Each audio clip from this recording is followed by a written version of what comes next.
Hi everyone, Kelly here, just wanting to give you another update about what's been happening in Parliament this week. This week, Dignity Party has again been tackling some really important issues that really affect our community. We've been asking questions about what will happen to the Child and Adolescent Mental Health Service, particularly the Enfield campus, which we have heard is flagged for closure. It's a really important campus that is offering some really vital services to children and young people experiencing mental illness, and many people who've written to me who use those services have told me that they cannot afford to lose them, and it would have a big impact on their children and their families. So we will continue to lobby for the Enfield campus to remain open and functional.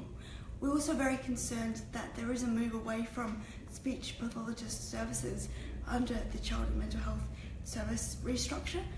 We're very concerned about this because many of these speech pathologists are specialists in mental health, and they understand the specific intersections between speech difficulty and mental illness. So it's really important that we keep those specialist pathologists in place, employed, to make sure that those young people can get help to get over their speech and language issues that they may be facing. We know that mental illness itself is enough of a barrier to participation in society, so it's really important that these young people are given communication tools to assert themselves and to develop those skills far into their adult lives.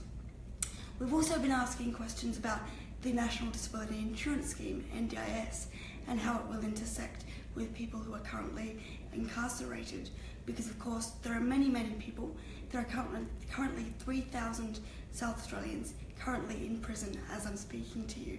and we know that a large proportion of those have either a diagnosed or undiagnosed disability, whether it's a mental health issue, whether it's an acquired brain injury, an intellectual disability, or even a physical disability. We know that for lots of reasons, many people with disabilities end up incarcerated. So it's really important that we provide information to prisoners who are due to leave prison very soon about the National Disability Insurance Scheme. Of course, they can't receive those services while they're in prison, but it's really important that they know how to assert those rights once they have served their time and their sentence is over, because we certainly don't want to repeat the cycle of people not having services, being socially isolated, and therefore potentially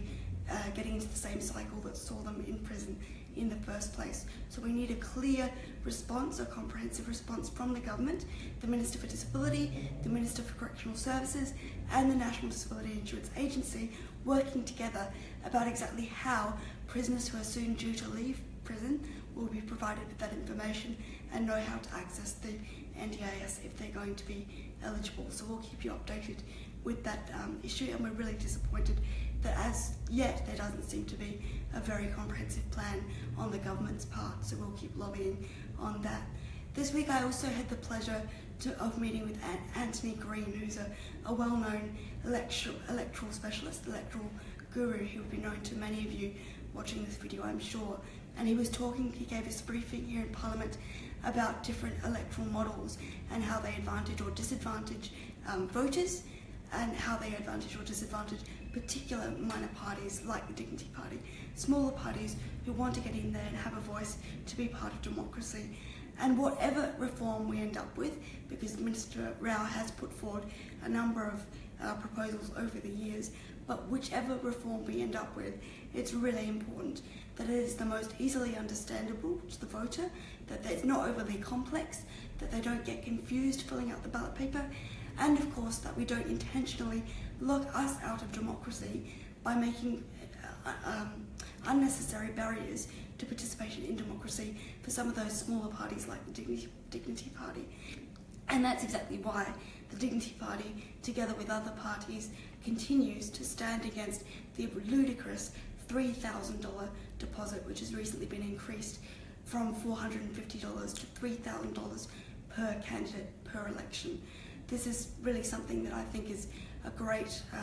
detriment to democracy, and something that we will continue to fight, because it doesn't matter who you are, you should at least be able to have your chance to register, to run for Parliament, and to have your voice heard. So we'll continue to lobby on that issue as well, and